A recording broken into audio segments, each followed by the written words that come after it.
안녕하세요. 오늘도 수요 신앙강좌 오신 여러분 주님의 이름으로 환영하고 축복합니다. 네, 반갑습니다. 이 시간 주님께 우리의 시선을 집중하고 하나님께서 우리에게 말씀으로 부어주실 것을 기대하면서 나갔으면 좋겠습니다. 우리 함께 기도하겠습니다. 사랑의 하나님 감사합니다. 오늘도 주의 말씀 앞에 섭니다.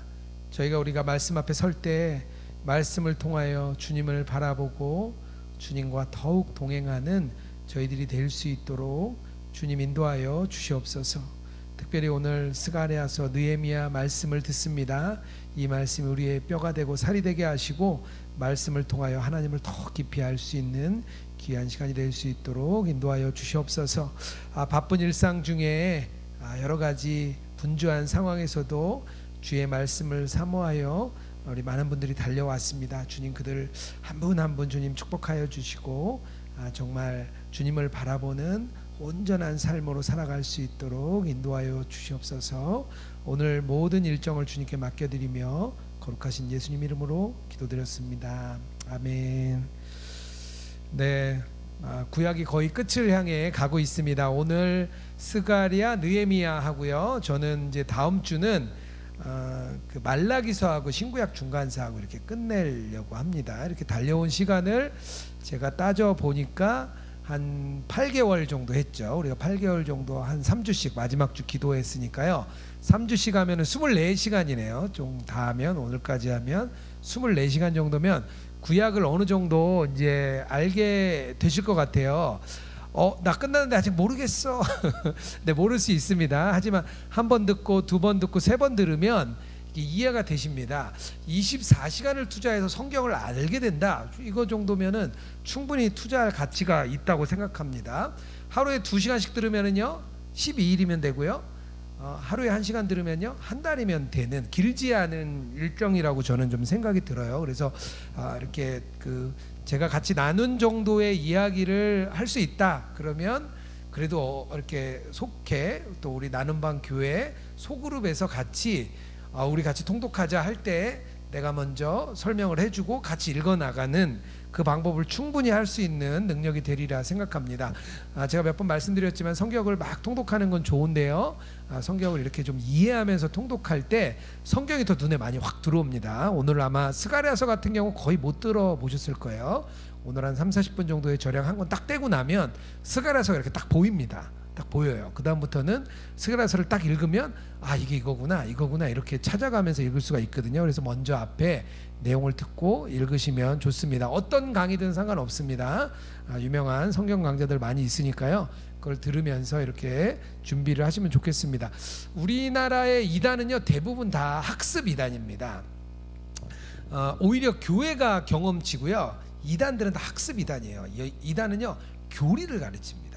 교리는요 창문 틀을 가르쳐 주는 거예요. 그래서 창틀이 딱 만들어지면요 모든 그 창틀로 보게 됩니다. 우리가 마치 스마트폰으로 사진을 찍을 때 이렇게 보게 되잖아요. 똑같습니다. 이단들이 만들어준 프레임 안에 딱 들어가면요 다 그렇게 보여요. 그런데 저희가 이렇게 성경 강좌 쭉 들으셨잖아요. 이것만 들으셔도요 구속사, 언약 이런 얘기 계속 했잖아요. 그것만 가지고 그 틀을 보면요 그게 깨집니다. 그 틀이 깨져요. 오늘도 두 증인 뭐 이런 거 나오는 두 감람나무 나오는데요. 거기는 자꾸 뭘 갖다 붙여요. 두 감람나무가 누구냐, 두 증인이 누구냐, 이렇게 뭐 따라가는데 모세 다음에 누굴 따라가야 되냐, 뭐 다윗을 따라가다가 다윗이 끝났으니까 또 누굴 따라가 이런 식으로 막 만들어내는데요. 이 가르쳐준 틀 안에서만 딱 움직이시면 크게 문제 없으리라 생각합니다. 이단들도 학습을 시킵니다. 그래야 그 내용에 이렇게 이해가 되거든요. 그래서 저희들도 잘 따라오셨으면 좋겠다 싶습니다. 오늘 김영신 집사님 제일 먼저 출석해 주셨고요. 우리 김준태 집사님, 한순희 권사님과 함께 또 출석해 주셨으면 너무 감사드립니다. 전복순 집사님, 네, 조소연 집사님 감사드리고요. 이수진 집사님, 네, 감사합니다. 우리 구영선 전사님, 박지혜 사모님, 출신이라고 했는데요. 출석을 출신이라고 잘못 쓰신 거죠. 네, 출신하셨네요. 네, 이지희 권사님 출석하시고 이철진 집사님, 한자경 집사님, 네, 각각 따로 들어오셨는지 들으셨고요. 이정희 집사님, 김우주 집사님, 송수지 집사님, 아유, 너무 감사합니다. 장재근 집사님, 김옥정 집사님, 아유, 너무 감사드립니다. 이렇게 출석해 주시면은요, 제가 좀 힘이 됩니다. 네, 우리 15분, 한 18분 정도 되시죠? 우리 여기 계신 분들까지 한 20명 정도가 같이 또 주님의 말씀을 한번 이렇게 따라가 보겠습니다. 오늘 스가랴서인데요. 좀 이렇게 되게 난해한 책 중에 하나예요. 왜냐하면 예언이 많이 나옵니다. 앞에는 이 환상이 나오고요, 뒤에는 예언이 나와요. 그러니까 당연히 어려울 수밖에 없는 이야기입니다. 또 스가랴서는요, 1장부터 8장까지의 분위기와 9장부터 14장까지의 분위기가 완전 다릅니다. 그래서 또 어려워요. 그리고 스가랴서는요, 이 신약에서 성취가 많이 됩니다. 뭐 이런 얘기가 있어요. 겸손의 왕이 나귀를 타고 온다. 이거 예수님이 나중에 나귀 타고 들어가시, 이런 이야기가 여기 있습니다. 또 그런 이야기도 나와요. 목자를 치면 양떼가 흩어질 거다. 뭐 이런 이야기들도 여기 나오고요. 그리고 성전에서 상인이 사라질 것이다. 이것도 예수님이 성전 정화 사건, 채찍을 휘둘러서 성전을 정화했던 사건이 나오시죠. 예수님도요, 성경의 말씀에 근거해서 움직이십니다.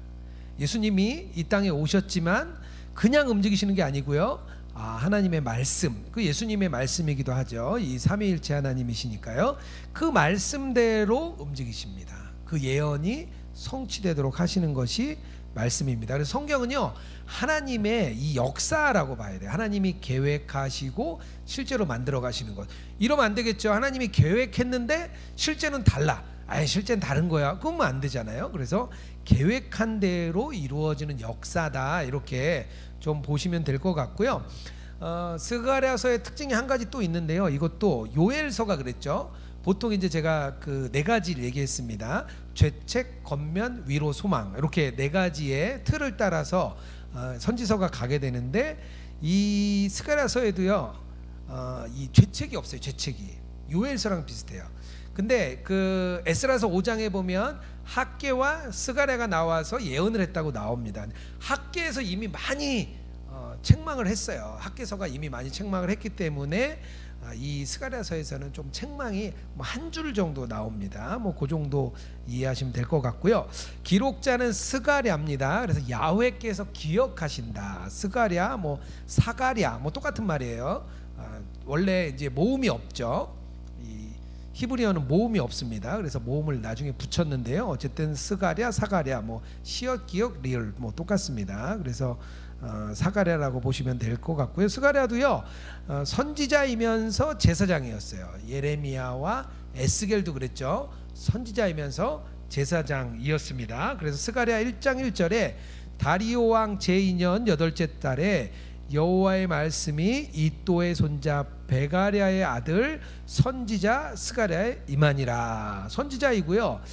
바벨론에서 태어났는데요. 이렇게 그 포로 귀환 명단에 포함되어 있습니다. 그래서 스룹바벨과 여호수아의 인도로 함께 이제 귀국합니다. 귀국 명단에 스가랴라는 이름이 적혀 있어요. 그래서 스가랴는 아주 나이가 많지는 않았던 것 같습니다. 그리고 학개 선지자는 좀 나이가 좀 많으셨던 것 같고요. 스가랴는 조금 나이가 어린 것 같아요.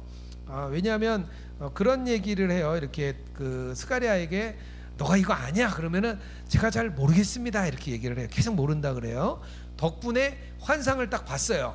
스가랴에게 물어봅니다. 천사가 너 이거 알겠냐 그랬더니 제가 잘 모르겠습니다. 그래서 이거는 이런 거야 이렇게 설명을 해줍니다. 만약에 학개 선지자처럼 나이가 많아서 알겠습니다 그랬으면 아마 지금도 많은 해석들이 있었을 텐데요. 다행히 스가랴 선지자가 잘 모른다 그래가지고요, 계속 성경에 자세하게 설명을 해줍니다.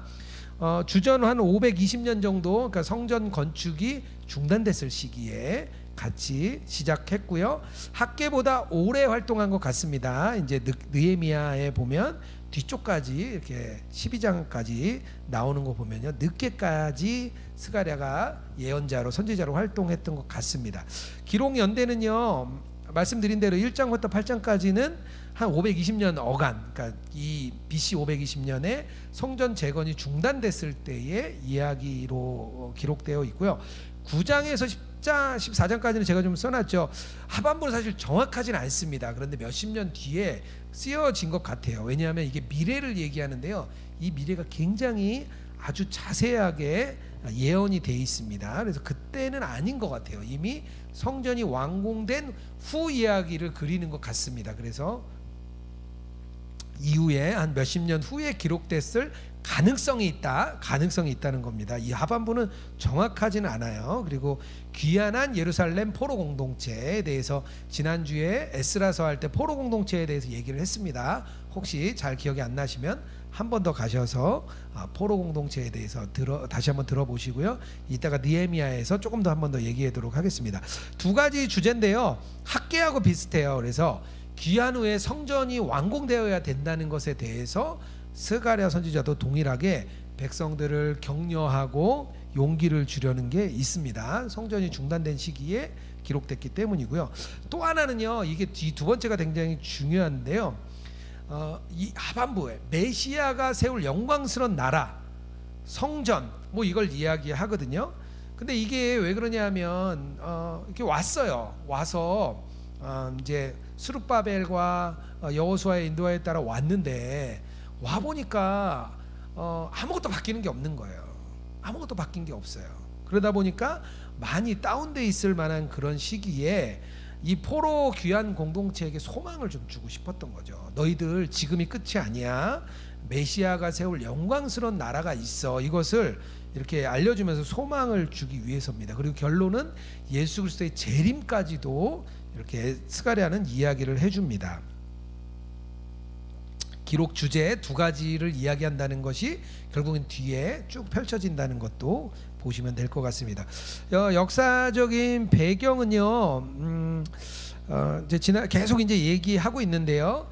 기원전 538년 고레스가 그 성전 재건을 하라고 명령을 내렸습니다. 그래서 5만 명이 그 마음을 받고 이제 돌아왔고요.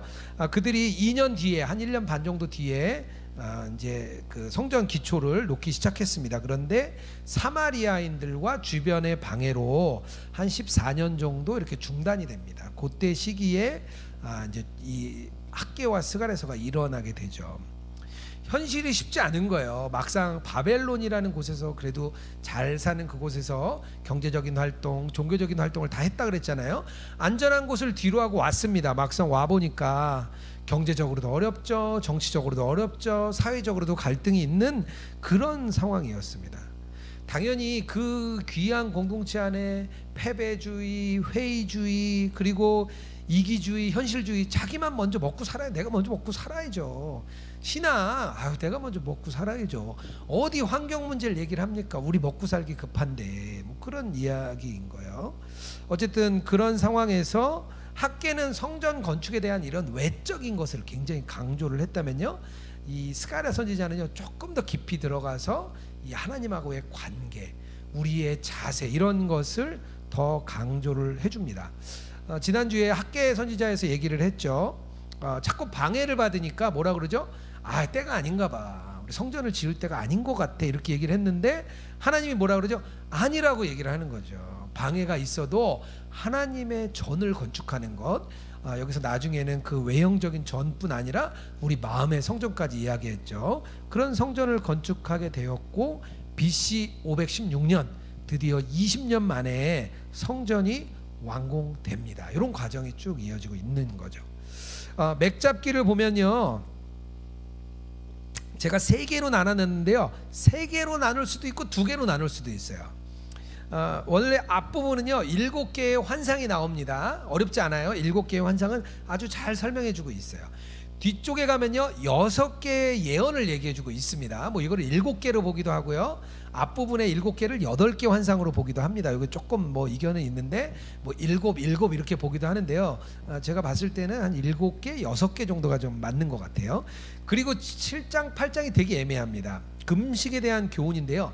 요 7장 8장을 앞으로 붙여도 되고 뒤로 붙여도 돼요. 이게 되게 왔다 갔다 가능합니다. 그래서 세 개로 나누면 1장부터 6장까지 7장 8장 9장에서 14장 이렇게 나눌 수도 있고요. 두 개로 나눌 때 1장부터 8장까지 그리고 뒤에 9장부터 14장까지 됩니다. 요 금식에 대한 교훈을 뒤로도 붙일 수가 있습니다. 근데 저는 오늘 세 가지를 이렇게 나눠서 가도록 하겠습니다. 그래서 7개의 환상과 금식에 대한 것은요, 과거와 현재에 대한 이야기를 해주고 있고요, 6개의 예언은 미래에 대한 이야기를 해주고 있다는 것, 요거 맥을 딱 잡아놓으면 성경을 읽기가 굉장히 쉽습니다. 7개의 환상을 들어가기 전에 먼저 소명을 이야기하는데요, 다리오 2년의 부르심을 받습니다. 1장 1절부터 6절까지 이야기가 어떤 내용이 있냐면요, 스가랴의 소명이 나와요. 회개를 촉구합니다. 과거에 어떤 얘기를 하냐면요, 여호와가 너희 조상들에게 심히 진노했다, 이렇게 2절에 나옵니다. 성경이 있으신 분 옆에다 펴놓고 보셔도 좋아요. 1장 2절에요. 그러면서 이제 회개합니다. 너희는 내게로 돌아와. 하나님 말씀하시는 거예요. 나도 너희에게 돌아갈게. 이게 3절에 나오고요. 과거의 교훈 4절에 나옵니다. 너희 조상을 본받지 말라, 이렇게 4장에서 이야기. 하나님의 음성은요, 끊임없이 돌아오라고 얘기합니다. 하나님은 돌아오기를 원하시는 거예요. 그런데 타락한 인간의 본성, 이 아담의 그 피를 물려받은 저희들은 자꾸 하나님으로부터 멀어지려고 하는 거죠. 내 맘대로 하고 싶은 거죠. 내 맘대로 하고 싶은 게 우리의 마음입니다. 그래서 5절에 보면요, 하나님 뭐라고 얘기하셨냐면 너의 악한 길을 떠나라. 그리고 너 그에게 악한 행위를 떠나서 돌아오라고 했는데 듣지 않고 나한테 귀를 안 기울인다. 너희가, 우리가 하나님의 음성을 들어야 된다 말씀을 이제 나누죠. 그런데 또 어떤 분들은 그럽니다. 왜 음성을 들으려고 그러냐, 말씀이 다 있는데. 뭐 그렇게 얘기하시는 분도 있어요. 그런데 여기서 분명히 얘기합니다. 내 말을 왜 안 듣느냐, 왜 내 귀에 기울이지 않느냐 이야기를 합니다. 하나님이요, 계속 선지자들에게 경고를 했어요. 계속해서 경고를 했는데 결국 안 됐고 포로로 붙잡혀 가게 되고, 그곳에서 여러 어려움을 겪으면서 유대교도 생기고 우상도 없어지고 성경도 정리하고 어느 정도 되게 정리가 되고 이게 돌아왔습니다. 그래서 다시 돌아오라 이야기를 하고 있습니다. 좀 이해가 됐을 것 같아요. 이스라엘 백성들의 경험을 통해서 이 부분은 이해가 됐을 것 같습니다. 7가지 환상은요, 내용은 어려운데 답이 다 있습니다. 쭉 읽어보면 아주 재밌어요. 이건 좀 읽어보셔도 좋겠습니다. 바로 첫 번째 환상은요, 말 탄 자하고 말하고 말 탄 사람이 나와요. 이게 언제냐면요, 다리오 왕 제2년 11째 달에 그때 나옵니다. 학개서에 보면요, 학개가 11월까지 그 예언을 합니다. 그리고 스가랴는요, 그보다 늦게 시작해서 더 오래 이렇게 하게 되는 것 같습니다. 환상의 내용이 이런 내용이에요. 8절에 보면 이렇게 나와요. 한 사람이 붉은 말을 타고 골짜기석 화석류 나무에 섰고 그 뒤에 붉은 말과 자줏빛 말과 백마가 있었다. 이것만 보면 어렵죠. 너무 어려워요.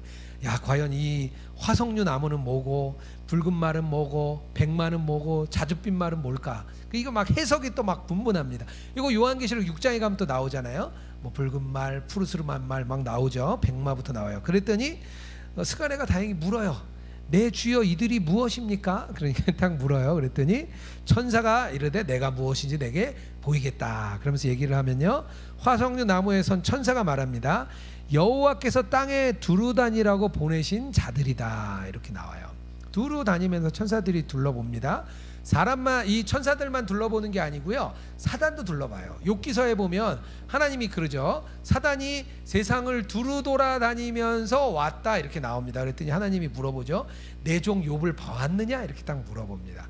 사단도 돌아다니고 천사들도 돌아다니면서 보고 있습니다. 아마 지금 여기도 천사들이 내려와서 이렇게 두루다니면서 오늘 출석하신 분들, 늦게 출석하신 분들, 김현호 우리 황빛나 자매님 출석하셨네요. 이렇게 두루두루 보면서 아마 다닐 것 같습니다. 화석류 나무 사이에 천사가 하나님께 이렇게 간구를 합니다. 뭐라고 얘기하냐면요, 여호와한테 2가지를 간구해요. 2가지. 여호와께서 언제까지 예루살렘을 불쌍히 여기지 않겠습니까? 요거 하나 간구해요. 또 하나는 노하신 지 70년이나 됐습니다. 이렇게 두 가지를 천사가 하나님께 간구를 합니다. 그랬더니 하나님이요 이렇게 말을 해요. 선한 말로 위로의 말씀으로 대답했다 이렇게 얘기하고요. 응답받은 천사가 스가랴에게 다시 말을 해줍니다. 근데 여기 이제 그런 여호와의 천사가 둘이 나와요. 그냥 천사들이 나오고요, 여호와의 천사가 있습니다. 그래서 보통 여호와의 천사를 예수 그리스도라고 많이 이야기를 합니다. 정확하진 않지만 이 천사들이 와서 여호와의 천사 예수 그리스도에게 이렇게 보고를 하는 것 같아요. 그러면은 예수님이 하나님과 이렇게 딱 이야기를 주고받는 것 같은 그런 이야기가 쭉 이어집니다. 참 재밌게 얘기를 해요. 거기서 이제 스가랴에게 또 얘기를 해줍니다. 하나님께서 예루살렘을 위해 크게 질투하고 안일한 열국 때문에 심히 진노하심이라. 하나님은 조금 화를 냈는데 그들이 힘을 내어 고난을 너에게 더했다. 하나님이 조금 화를 냈는데 이 바벨론이 와서 심하게 괴롭혔다는 거예요. 아수르가 와서 심하게 괴롭혔다는 거예요. 그래서 뭐 에돔 족속이 막 웃었다 그랬죠. 그래서 하나님이 막 심판하시잖아요. 그런 내용들을 좀 보시면 될 것 같아요. 두 번째는요, 성전 재건을 약속하십니다. 하나님께서 성전을 재건할 거야 이런 이야기를 해줍니다. 예루살렘을 위하시고 성전을 약속하십니다. 그리고 나의 성읍들이 다시 풍성할 것이고 이 시온을 위로하고 다시 예루살렘을 택하겠다 이런 이야기를 위로해주고 다시 이제 건면해 주는 거죠. 스가랴에게 응답받은 천사가 하나님의 말씀을 세 가지를 이렇게 전해 줍니다.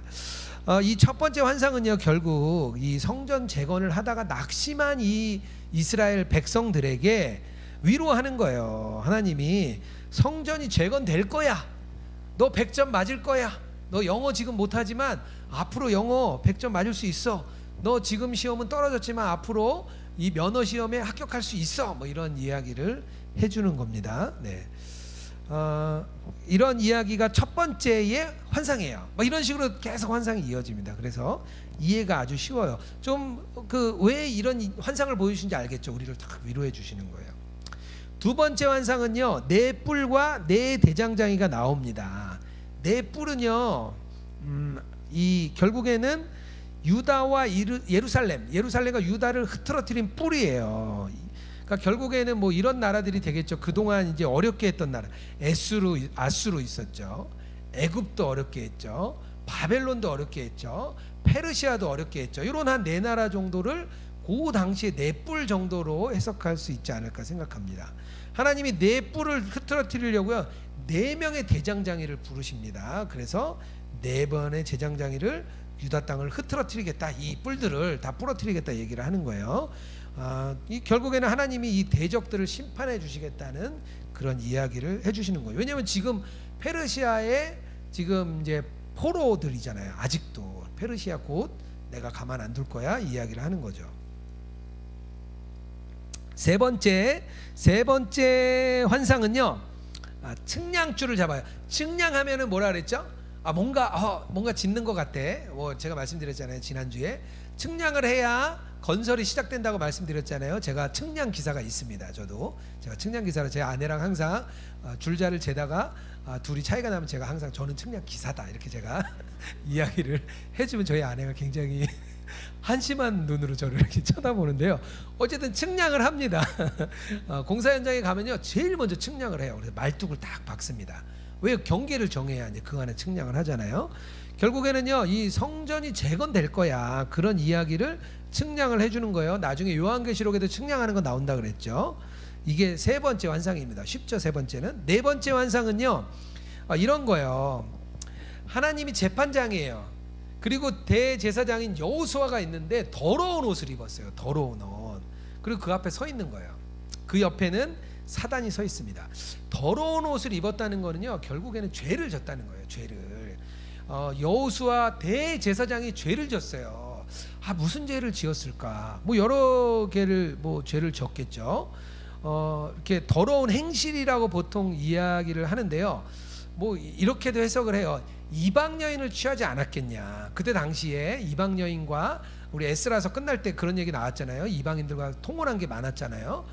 그래서 이방 여인을 혹시 취한 것 아니냐. 이런 죄일 수도 있고요. 성전의 바른 제사, 바른 예배를 드리지 않았을 수도 있겠다. 바른 제물을 드려야 되는데 그러지 않았을 수도 있겠다.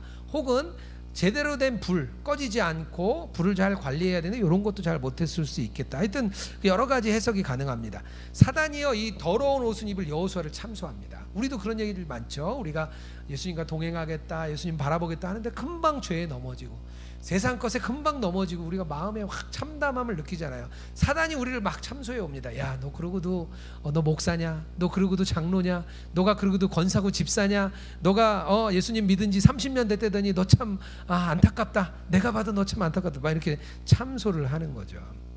근데요 하나님이요 여호수아를 참소하는 그 사단을 오히려 책망을 하십니다. 그리고 여호수아를 단숨에 깨끗하게 하신 다음에요 그에게 영화로운 옷을 입혀 주십니다. 참소하는 사단을 오히려 혼내시는 거죠. 야, 내가 깨끗한 죄를 네가 뭔데 들춰내는 거야? 내가 이미 덮은 죄를 네가 뭔데 들춰내는 거야? 그렇게 이야기하시는 거죠. 사단이 우리를 참소할 때 우리는 이미 예수 그리스도로 덧입었기 때문에 너의 참소는 떠나가라, 이렇게 우리가 외칠 수 있어야 됩니다. 그리스도인들은요 그래서 사실은 되게 막 마음이 찢어질 것 같은 거예요. 그게 그리스도인인 거예요. 그것 때문에 그리스도인이 아닌 게 아니고요, 그 마음 때문에 그리스도인인 거예요. 죄 때문에 애통하는 마음, 그게 바로 성령님이 주시는 마음이기 때문입니다. 어쨌든 4절에 가면요 3장 4절에 더러운 옷을 벗기시고 아름다운 옷을 입혀 주십니다. 죄의 문제는요 내가 해결하는 게 아니에요. 나의 열심과 노력과 내가 막 30일 기도하고 40일 금식해서 깨끗해지는 게 아닙니다. 그리스도의 피, 하나님께서 하시는 거예요. 하나님이 전적으로 하시는 일입니다. 하나님의 그 참소를 예수 그리스도의 보혈로 지금 딱 우리를 막아 놓으신 거죠. 그랬더니요 스가랴가 그래요. 옆에서 자기가 하나 거듭니다. 왕관도 좀 씌워주세요. 정결한 관을 좀 씌워주십시오. 그랬더니 관을 이렇게 씌워줍니다. 그 얘기는 뭐냐면요 다시 복권을 해주는 거예요. 복권을 여호수아 제사장에게 다시 권한을 행할 수 있는 관을 씌워준 거죠. 이후에 하나님께서 어떤 얘기를 해주시냐면요 스가랴 그 3장 9절입니다. 제가 좀 읽어볼게요. 만군의 여호와가 말하노라, 내가 너 여호수아 앞에 세운 돌을 보라. 한 돌에 7눈이 있으니, 한 돌이에요. 돌은 보통 예수 그리스도를 얘기한다 그랬죠. 7눈, 7은 완전수잖아요. 그 완전한 돌이란 얘기예요. 내가 거기 새길 것이며 이 땅의 죄악을 하루에 제거하리라. 예수 그리스도의 그 돌 7눈 완전한 돌이 하루에 제거된다는 거예요. 되게 멋지죠. 스가랴 3장 9절에서 이미 이야기, 이게 구약이 끝나갈수록요 이 그리스도에 대한 그 예표가 아주 선명하게 드러납니다. 스가랴서가요 거의 마지막, 말라기 바로 전 마지막 예언서. 여기는요 아주 그 예수 그리스도의 구원사의 역사가 너무 선명하게 드러나요. 그래서 이게 그대로 요한계시록까지 가게 됩니다. 어쨌든 하나님이 세우시는 그 돌, 모퉁이 돌이라 그러죠. 하나님께서 그 인류에 전할 내용입니다. 죄를 단번에 해결하신다. 하루에 모든 죄를 해결하신다는 거죠. 그래서 이 이야기를 여기서 설명을 해주고 있습니다. 여호수아의 환상, 이거 재밌죠? 이거 읽으면 쭉 이해가 됩니다. 5번째 환상은요 순금잔대, 금등잔대, 두 감람나무 환상이 나옵니다. 지난 주일에 제가 설교했죠. 순금잔대 7개의 등이 있는데 그 안에 또 7개의 받침이 있대요. 77은 49, 49개 받침인데 여기서 금등잔대는 수룹바벨을 이야기하는 것 같아요. 그리고 왜냐하면 이게 성전이 완성된다고 하는데 결국에는 수룹바벨이 성전을 완성하거든요. 근데 여기 그렇게 이제 나와요. 힘으로 안 되고 능으로 되지 아니하고 오직 나의 영으로 되느니라. 많이 들었던 내용이죠. 우리 이 내용이 여기 나와요. 성령의 능력으로 이루어진다고 나옵니다. 두 감람나무는요 하나님을 섬기기 위해 거룩하게 구별된 두 사람, 이렇게 거기에 나오는데요. 여기서 유추해 보기 쉽죠. 왜냐하면 금방 여호수아 나왔죠. 스룹바벨 나왔죠. 이렇게 두 명이 두 감람나무라고 보시면 될 것 같습니다. 두 감람나무가 누구냐 뭐 막 따지는데요. 어쨌든 저희는 성경이 가르쳐주는 곳까지만 가면 됩니다. 그래서 스룹바벨과 여호수아 정도로 의미하면 될 것 같고요. 두 감람나무를 볼 때 성전의 이 재건이 그 건물만을 완성하는 게 아니라는 걸 우리가 좀 알 수 있습니다. 그래서 성전의 그 건물 그 완성 그거 너머에 뭐 더 필요한 것이 과연 무엇이 있을까? 이것을 우리가 한번 좀 이렇게 생각해 봐야 돼요. 그래서 여기 이제 그런 내용들이 계속 이어져 나옵니다. 뭐 이 강물이 넘친다고 우리가 계속 들었잖아요. 강물이 넘쳐서 흘러가서 다른 사람에게 예배하는 건데요. 우리도 그런 게 필요한 것 같아요. 이렇게 특히 리더분들은 좀 잘 들으셔야 되는 게요. 이게 저도 이제 소그룹 리더를 예전에 하니까요, 항상 느껴지는 게 항상 부족하다는 게 느껴져요. 맨날 부족한 걸 알겠어요. 만나서 이야기를 나눠보면 내가 좀 더 정말 더 영향력도 있고 더 힘도 있어서 같이 좀 나누면 얼마나 좋을까, 그런 안타까움이 항상 있습니다. 그래서 더 하나님께 가는 거거든요. 그런데 중요한 거는요, 하나님의 은혜가 내게 넘쳐서 흘러 넘쳐야 넘치는 걸 압니다. 우리 함께하는 분들이 넘치는 걸 알아요. 항상 리더가 이렇게 갈급하면요, 다른 분들도 다 갈급해요. 그래서 막 넘치는데요, 넘치는 거 어려운 게 없어요. 말씀과 기도로 가는 거죠. 그래서 계속 말씀과 기도 안에 있으면 이게 막 넘쳐서 다른 사람에게 막 이어져 가는 거죠. 다른 사람도 동참하고 말씀에 대한 이 갈망이 있으면은요, 다른 사람에게도 그게 막 전파됩니다. 제가 예전에 성경 통독 속회를 했는데 한 2년 했어요. 그래서 2년 동안 이제 같이 저희 속회원들이 예전에 같이 성경 통독을 다 했습니다. 같이 있었던 권사님이 자기가 이제 그때 한 40세가 좀 넘으셨는데, 자기가 목사님 아들인데 40년 동안 한 번도 성경 통독 못 했는데 2년을 하면서 자기의 신앙이 달라졌다, 그런 이야기를 할 때 제가 너무 뿌듯했어요. 같이 할 때는 아무도 안 할 것 같더니 막상 해보니까 같이 막 가더라고요. 그래서 저희도 계속 교회 안에 저희 이제 성경 통독 공동체 성경 읽기도 돌아가고, 우리 계속해서 이제 화반절에 신약까지 계속 가는데요, 계속 따라갔으면 좋겠습니다. 6번째에 하늘을 날아가는 두루마리 하나랑 또 신할 땅에 옮겨지는 에바 속의 여인, 이렇게 두 가지가 나오는데요. 두루마리 환상에는 뭐 사이즈가 뭐 10m에 5m다, 뭐 20규빗에 넓이가 10규빗이다. 한 규빗이 보통 50cm로 봅니다. 그러니까 10m에 5m 정도 되는 두루마리가 이렇게 날아가는데, 거기는 온 땅에 내릴 저주가 적혀 있다는 거예요. 저주가 쭉 적혀 날아다니면서 도둑질하는 사람, 거짓 맹세하는 사람 진멸한다는 거예요. 에바 속의 여인은요, 한 에바는 사람이 이렇게 들어갈 만한 그런 정도의 그 양을 측정하는 기구입니다. 신할 땅이 어디냐면 바벨론이에요. 바벨론. 신할 땅으로 다시, 그곳에서 악이 시작됐잖아요. 신할 땅. 다시 바벨론으로 다시 돌려보내는 거예요. 결국에는 두 가지는 이 악에 대한 악에 대한 심판, 그 죄로 인한 그 심판 받는 거, 이런 것들 6번째 환상에서 볼 수 있었습니다. 이거를 뭐 두 가지로 나눠 보기도 하는데요, 제가 보기엔 두 개 내용이 같기 때문에 이렇게 묶어도 좋을 것 같습니다. 7번째 환상은요, 다시 병거의 환상을 나옵니다. 병거. 첫 번째 병거, 이게 전차죠. 전차. 붉은 말, 검은 말, 흰 말, 어룽지고 건장한 말, 이렇게 네 말이 나오게 됩니다. 이 네 말은 이렇게 나오는데요, 이 네 말이 뭐냐? 하늘의 영을 상징한다. 거기 나와요. 다 나옵니다. 제가 해석한 게 아니에요. 하늘의 영을 상징한다고 나오는데요, 결국에는 이 내용이 동서남북 사방으로 갑니다. 동서남북 사방으로 가가지고요, 북쪽에 간 말들이 어떻게 하냐면 하나님의 마음을 아주 시원케 해드려요. 결국에는 이 말들이 가서 하나님의 말들, 내 영이 다니면서 하나님의 말들을 시원케 합니다. 이거 요한계시록과 이어집니다. 다 연결이 되어 있습니다. 이렇게 7가지 환상이 나옵니다. 이거 읽어보면 다 알 만큼 잘 돼 있어요. 시간이 굉장히 많이 갔네요. 제가 큰일이네요. 네.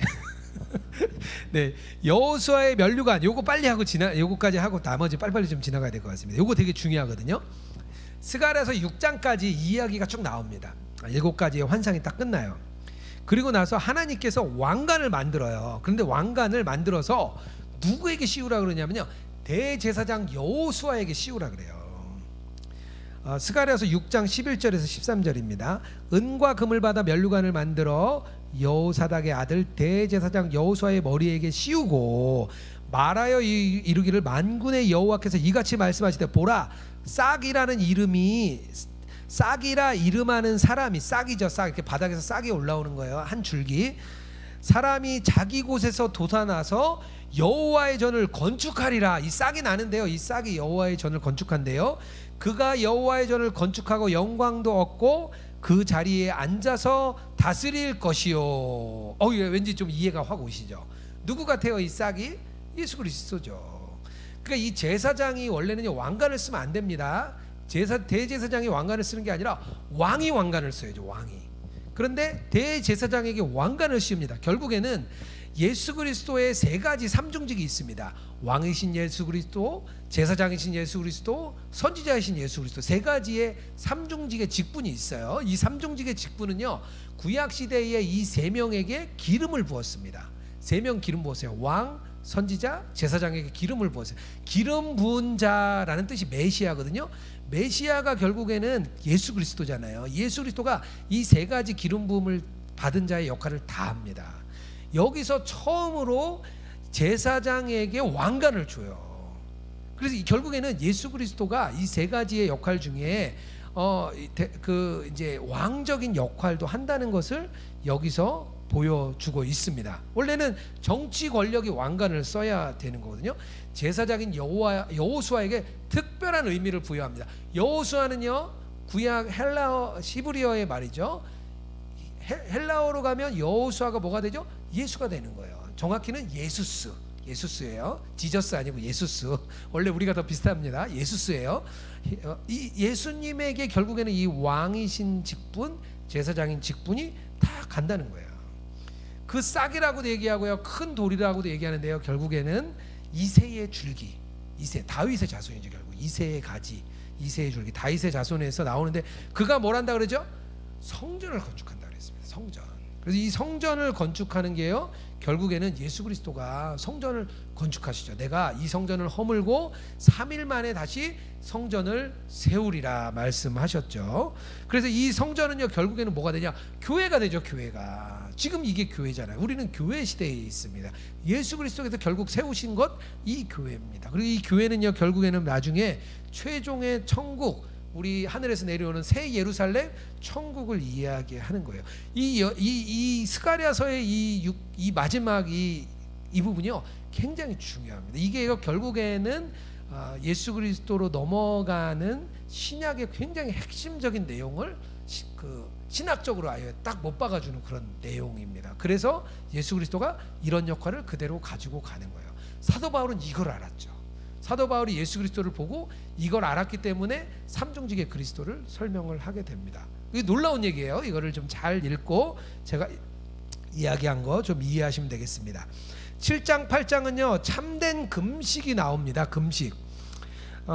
디아스포라에서 막 흩어졌던 사람들이 왔어요. 와서 이게 이제 매년 70년 동안 금식을 했어요. 금식을 했는데 거기에 나옵니다. 10월의 금식, 4월의 금식, 5월의 금식, 7월의 금식, 4번이 나와요. 4번의 금식을 우리가 계속 해야 되냐, 이거를 물어보는 거예요.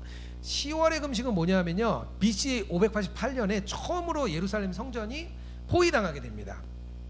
그래서 그것을 슬퍼하는 게 10월의 금식이에요. 예루살렘 성이 포위됐어요. 2년 뒤에 586년 4월 9일, 정확히 얘기합니다.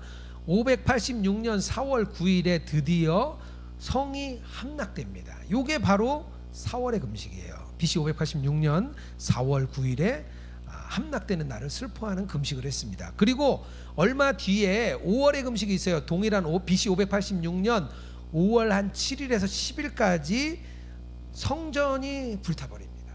솔로몬 성전이 불타요. 4월에는 성이 무너지고요, 5월에는 성전이 불탑니다. 그리고 7월의 금식은요, 이게 사반의 아들 아이감이라는 그달랴라는 총독이 있었어요. 아이감의 아들 그달랴를 총독으로 이렇게 세웠는데, 이게 나쁜 또 무리들이 이 사람을 또 암살시켜요. 그래가지고 그거를 좀 슬퍼하는. 그래서 4번의 금식이 있는데요. 그래서 이 4번의 금식을 지켜야 되냐, 이 얘기를 물어보는 거예요.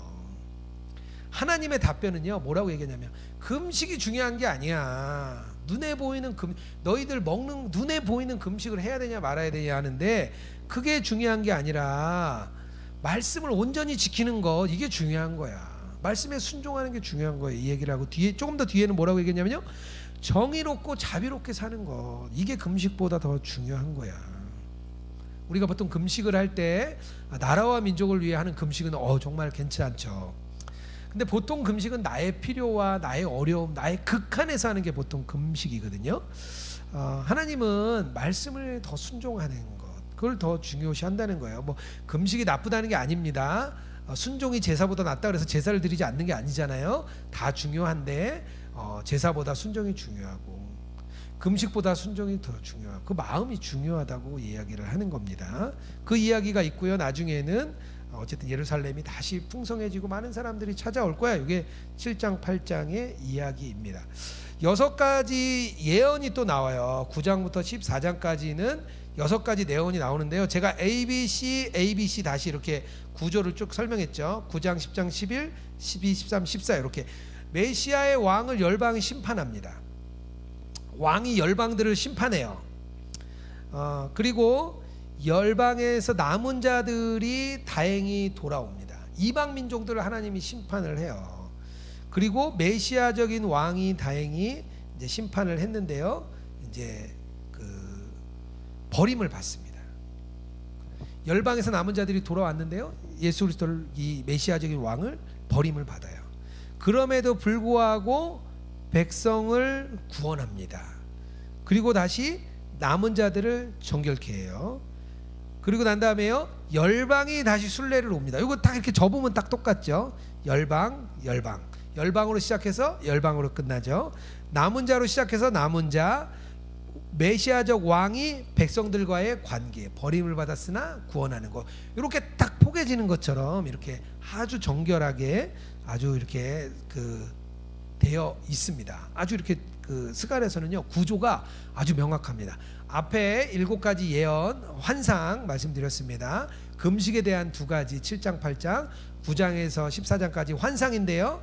예언이죠. 예언인데 요 예언이 이렇게 딱 포개진다. 그래서 이걸 병첩이라고 얘기도 하고요, 뭐 병풍이라고도 얘기도 하고요, 뭐 여러 가지 얘기들을 하는데요. 또 이런 얘기들이 있으니까 쭉 읽어 보시면 될 것 같고요.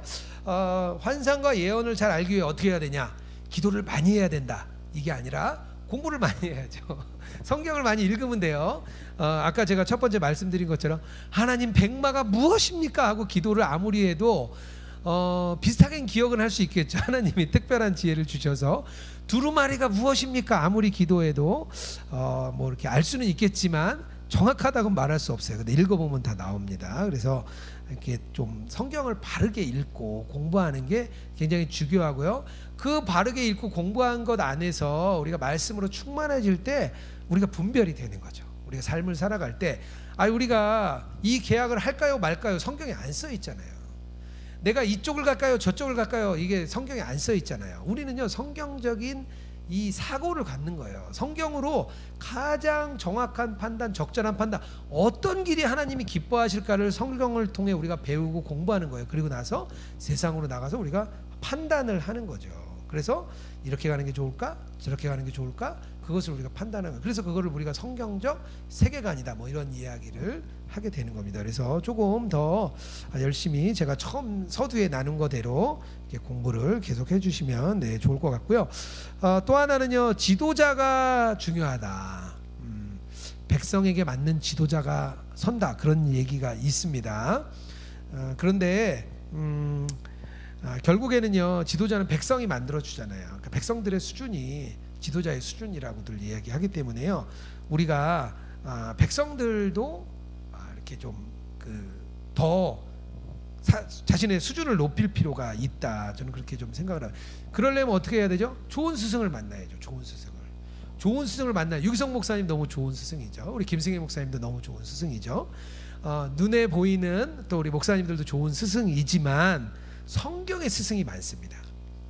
에스라 선생님, 느헤미야 선생님, 이런 분들 이렇게 찾아가면 정말 좋은 스승이 될 수 있는 거죠. 제가 저도 이제 느헤미야, 제가 이렇게 인터넷에서 제 이렇게 아이디가 옛날에 느헤미야 77이었어요. 제가 77년생이어서가 아니라 77 완전수 77 두 개 합쳐서 느헤미야 77이라는 그 닉네임으로 많이 활동을 하다가요. 제가 나중에는 마틴 로이드 존스 목사님을 만나면서 마틴 홍으로 바꿨습니다. 그래서 제가 인터넷상에서는 다 마틴 홍, 조기에도 마틴 홍이라고 써놨네요. 마틴 홍인데요. 어쨌든 좋은 스승을 좀 만나는 것이 중요하다. 저는 그렇게 생각합니다. 스가랴서는 이 정도 알면 충분할 것 같고요. 이 정도의 내용을 가지고 스가랴서를 계속 공부해 나가시면 좋겠습니다. 느헤미야서를 좀 알아보도록 하겠습니다. 에스라서와 느헤미야서 사이에 역사적인 사건이 있었어요. 뭐냐면 요거를 좀 알고 느헤미야를 들어가면 조금 더 이해가 좀 쉬울 것 같아요. 이제 느헤미야가 그 아닥사스 왕의 술 맡은 관원장이었습니다. 황제의 술 맡은 관원장이었고 바벨론에 있었습니다. 느헤미야의 친동생이 하나니였어요. 하나니. 어느 날 하나니가 찾아옵니다. 찾아와서 방문을 해서 물어요. 그래 어떻게 예루살렘은 잘 있느냐 그랬더니 너무 어렵다는 거예요. 지금 너무 어렵다. 아주 이 진퇴양난에 빠졌다. 진척도 안 되고 지금 성벽이 다 무너졌습니다. 그런 이야기를 해줍니다. 뭐 왜 그랬는지는 모르겠어요. 어쨌든 그 성벽이 무너졌는데요. 뭐 여러 가지 유추해 볼 수 있죠. 주변에 있는 그 나라들이 시기 질투 때문에 무너뜨릴 수도 있고요. 또 뭐 그런 예도 들을 수 있어요. 에스라가 돌아와서 통혼했던 것, 이방인들과 결혼했던 것을 다 이제 보내고 나니까 돌아간 그 친정집에 부모들이 화가 났어요. 유다에 화가 난 거예요. 우리 결혼해가지고 보냈더니 아이도 있는데 이혼시켜서 보내니까 아주 도끼를 품을 수 있죠. 뭐 여러 가지 이야기가 있을 수 있는데 어쨌든 이렇게 성벽이 무너진 거예요. 그 이야기를 이제 하나니가 왔습니다. 뭐 에스라가 보냈는지 아니면 그 귀한 공동체가 보냈겠죠. 하나니를 대표해서 느헤미야의 친동생이니까 하나님 당신이 좀 가서 느헤미야에게 이 어려움을 좀 알리고 이 느헤미야가 좀 와서 우리를 좀 도와야 될 것 같다. 이 이야기를 한 것 같습니다. 그래서 이렇게 나와요. 느헤미야 1장 2절에요. 제가 거기 좀 넣어놨는데 형편을 물으니까요. 저희가 내게 이르되 사로잡힘을 면하고 남은 자가 그 도에서 큰 환난을 만나고 능욕을 받으며 예루살렘 성은 회파되고 성문들은 소화되었다 하는지라. 그러니까 이제 너무 느헤미야가 그때부터 잠을 못 잡니다. 이런 정황이 있었다는 것, 에스라서와 느헤미야서 사이에 이런 시대적인 정황을 이해하고 느헤미야서를 읽으면 됩니다. 안 그러면 에스라 때 성벽 다 세웠는데 뭘 또 세우나 이렇게 생각할 수 있습니다. 어떤 학자들은 이 느헤미야서를 에스라가 좀 어느 정도까지 기록하지 않았느냐 뭐 그런 얘기도 좀 있습니다. 뭐 그건 뭐 그리고 뒤에는 느헤미야가 기록했다 뭐 이런 이야기가 있는데요. 저희는 그냥 뭐 느헤미야가 기록한 걸로 보면 될 것 같습니다. 여호와는 위로하신다. 느헤미야후가 되겠죠. 느헤미야의 성품이 참 좋으셨던 것 같아요. 허물어진 그 예루살렘을 보고 애통하는 그런 민족적인 그런 애국심이라 그래야 할까요? 그런 마음도 있었고요. 이분이 또 일을 참 열심히 했던 것 같아요. 돌아오자마자 밤에도 쉬지 않고 이렇게 돕니다. 그리고 왕에게도 이 어려움을 호소를 해요.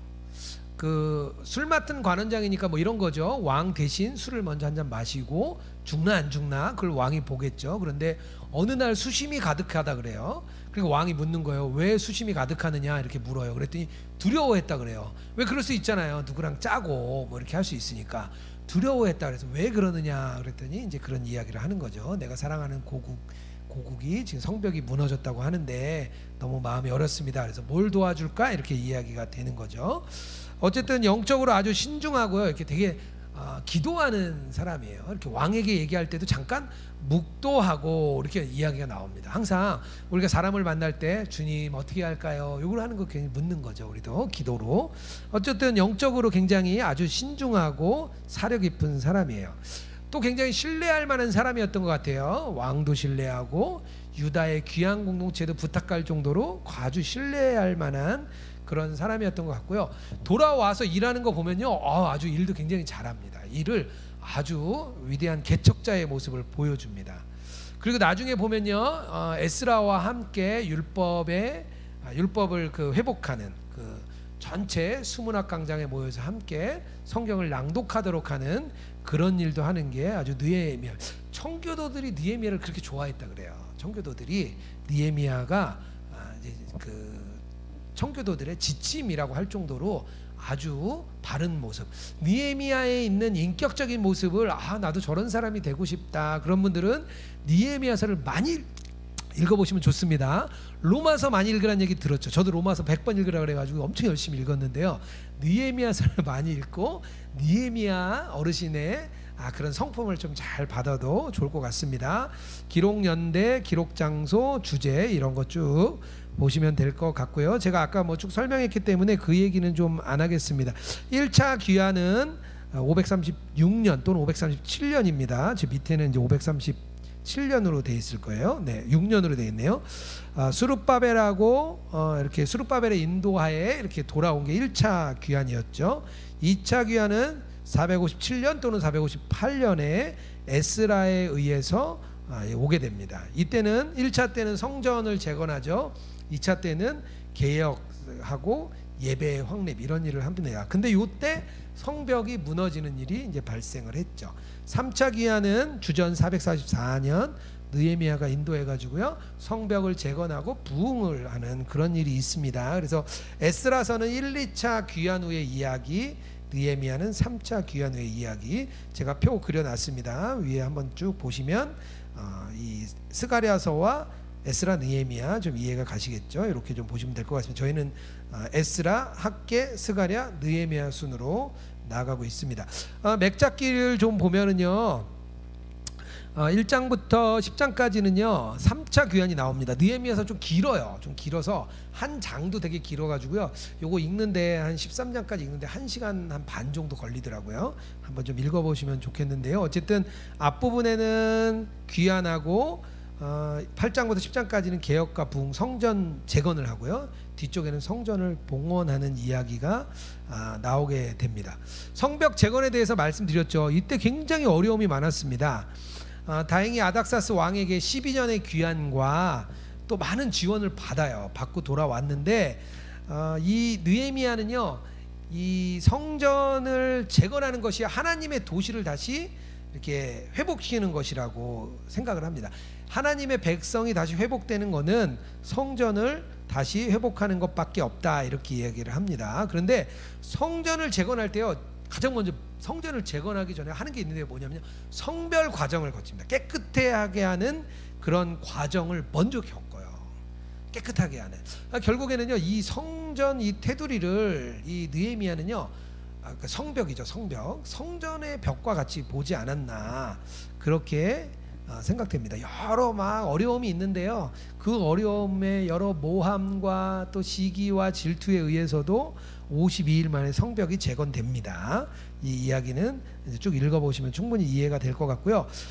성벽이 재건되고 수문학 강장에 모입니다. 느헤미야 8장과 9장에 가면 수문학 강장에 모여요. 여기서 에스라의 인도하에 율법을 배우고 율법대로 살기로 서약을 합니다.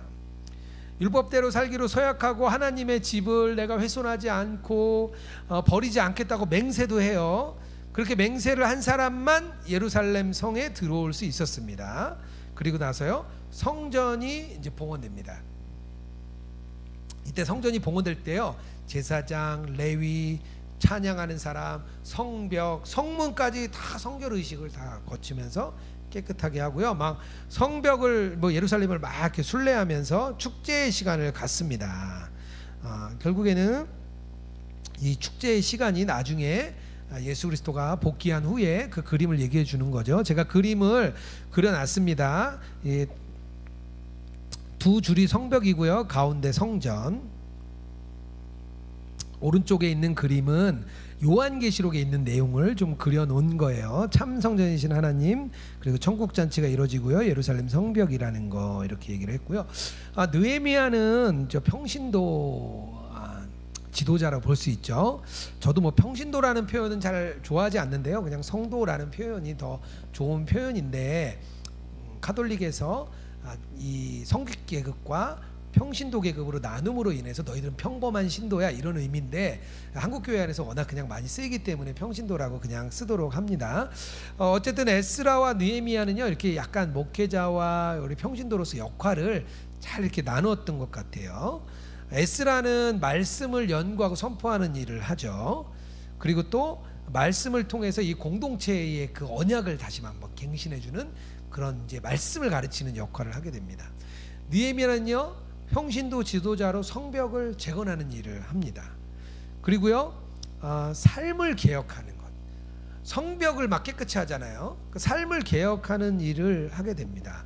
뭐 에스라가 어려움도 겪었습니다. 에스라가 어려움을 겪었는데도 불구하고요 적들의 공격을 이겨냅니다.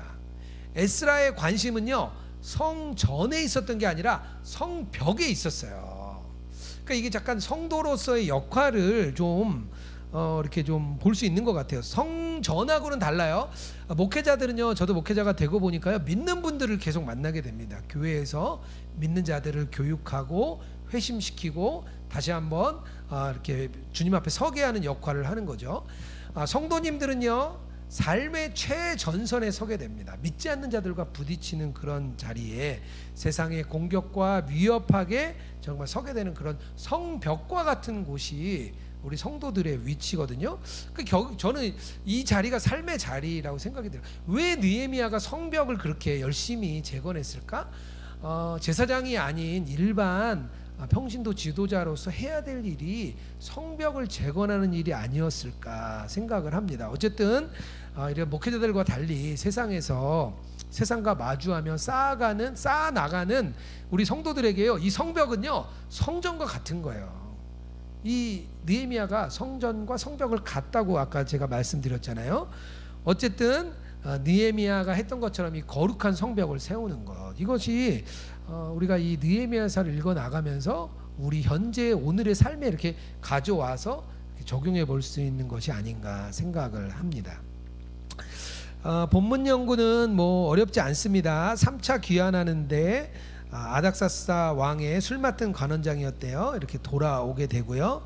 건축자의 명단도 제시하는, 막 밤에 성벽을 막 답사하고 성벽을 완공을 합니다. 스룹바벨과 함께 돌아왔던 유대인들도 계수하고요. 에스라와 함께 신앙 부흥 운동도 일으킵니다. 그래서 다시 성전의 직무를 이렇게 회복시켜 주게 됩니다. 그런데 이제 아닥사스다 왕, 느헤미야가 다시 아닥사스다 왕에게 돌아갑니다. 돌아간 시기에 영적으로 또 타락을 해요. 13장에 가면 이 섞여 있는 무리들이 이스라엘이 또 막 섞여요. 그리고 도비아라는 아주 못된 놈이 이제 들어와서 성전을 막 차지하고 앉아 있습니다. 그래서 느헤미야가 다시 한번 성직자의 제도, LA 사람을 돌보질 않으니까 다시 와서 돌보라 이야기하고, 안식일을 엄수하는 것, 그리고 대제사장 가족의 자폰을 처리하는 것, 성결과 신, 이런 이야기들이 쭉 이어지는 것, 이게 에스라서의 전체적인 이야기입니다. 쭉 읽어보면 충분히 이해가 될 만큼 어렵지 않게 되어 있습니다. 내가 다시 세워야 될 성벽은 무엇일까? 제가 좀 질문을 거기다 넣어봤습니다. 나에게 무너진 성벽은 없는가? 스마트폰으로 드라마 열심히 보다가 무너진 성벽은 없는지, 그런 거 좀 돌아보면 좋을 것 같고요. 세상에 살면서 세상의 문화에 내가 너무 물들어 있는 건 아닌지, 때가 묻는다 그러잖아요. 때가 묻은 건 아닌지. 성도들의 그 성벽이 무너지면요, 성전은요 그냥 무너집니다. 성벽이 못 버티는데 어떻게 성전이 유지가 될 수 있나요? 우리 성전의 성도들이 무너지면요, 교회는 무너지는 거예요. 목회자들이 뭐 지킨다고 되는 게 아니라 우리 성도들이 이 세상에서 살아갈 때 힘이 있는 겁니다. 그래서 내가 다시 세워야 될 성벽은 무엇일까? 다시 한번 좀 고민해 보면 좋을 것 같고요. 이렇게 보면 성전을 중수하고 성벽을 만들고 나서 막 축제의 장을 돌잖아요. 막 이게 결국에는 이게 매일 축제인데요, 매일의 예배가 돼야 됩니다. 매일의 예배, 나의 삶이 매일의 예배가 돼야 되는데요, 주일에만 예배를 드리는 것이 아니라 그 예배를 우리의 삶으로 가져가는 것, 저는 그게 동행일기를 쓰는 거라 생각해요. 예수 동행일기를 쓰면서 그 어떻게 신앙, 교회에서의 예배당에서의 그 신앙을 우리의 삶으로 가져오는 방법은요, 동일기를 쓰면서 자기를 잘 점검해보고 매일 하나님께 감사하고 매일 하나님께 은혜를 올려드리는 것, 그게 매일의 예배를 회복하는 그런 길이라 저는 생각합니다. 그리고 느헤미야가 잠시 자리를 비웠더니 도비야가 자리를 차지해요. 우리가 성전을 져도요, 금방 이렇게 사단이요 아주 휘짓고 들어옵니다. 왜냐하면요, 사단도요 세상을 두루 돌아다니면서 어디 들어갈 곳 없나 이렇게 마음 빈 곳을 이렇게 들어가려고 합니다. 나 너무 허전해. 그러면요, 언젠가 모르게 바로 사단이 벌써 들어와서 내 속에 자리 잡고 있습니다. 물론 하나님이 갈망도 주시는데요, 어쨌든 계속해서 내 안에 도비야가는 없는지 계속 다시 세운 성벽 안에 성전을 살펴보는 일이 있었으면 좋겠습니다. 스가랴, 느헤미야서 오늘 이것으로 마치도록 하겠습니다. 기도하겠습니다. 하나님 아버지, 오늘 스가랴서와 느헤미야서를 통하여서 하나님의 말씀을 다시 한번 우리가 들었습니다. 정말 하나님이 주시는 귀한 말씀을 나의 삶의 말씀으로 지키게 하여 주시옵소서. 우리가 세상에서 살아갈 때에 내가 정말 이 성벽을 굳게 세우고 말씀의 성벽, 기도의 성벽을 세워서 세상과 싸우는데 부족함 없게 하여 주시옵소서. 특별히 내 안에 매일의 예배가 일어나기 원합니다. 매일 내 안에 기쁨이 일어나기 원합니다. 매일 내 안에 주님을 사랑하기 원합니다. 우리가 동행길을 써가면서 정말 주님을 더욱 바라보고 주님과 동행하는 일이 우리 예수동행교회 모든 교우들 안에 매일 일어날 수 있도록 인도하여 주시옵소서. 오늘 주신 주님의 말씀에 감사드리며 거룩하신 예수님 이름으로 기도드렸습니다. 아멘.